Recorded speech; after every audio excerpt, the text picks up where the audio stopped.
Rastin e motrës tënde, e cila ka një problem të shëndetit mendor. Dua të ndaj me ty, kur unë dola nga Big Brother, unë të kem pasur në telefon mijëra mesazhe që nuk pushonin dhe që më thoshin që edhe unë familjen time Kam këtë rast, po. Dhe aty kuptova që se sa shumë në familjet shqiptare është prezent problemi shëndetit mendor. Po që mbahet i fshehtë. Mbase është më shumë se sa jashtë. Do thuash ti pse mendon këtë gjë? Sepse jashtë ka mundësira për ta parandaluar, për ta trajtuar, për ta folur.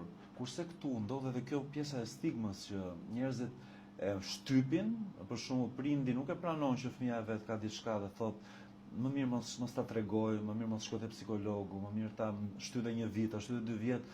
Dhe ai problemi pastaj zmadhohet.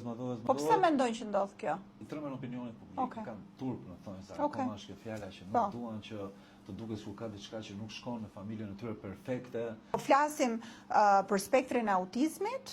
Jo, nuk është specifikisht, është një lloj forme që lidhet më shumë me depresion. Okej. Po. Por që ka forma të caktuara pastaj të saj që mund të derivojë. Por që sigurisht do trajtim ndër vite dhe do trajtim shumë kujdesshëm që mos zhvillohet më shumë.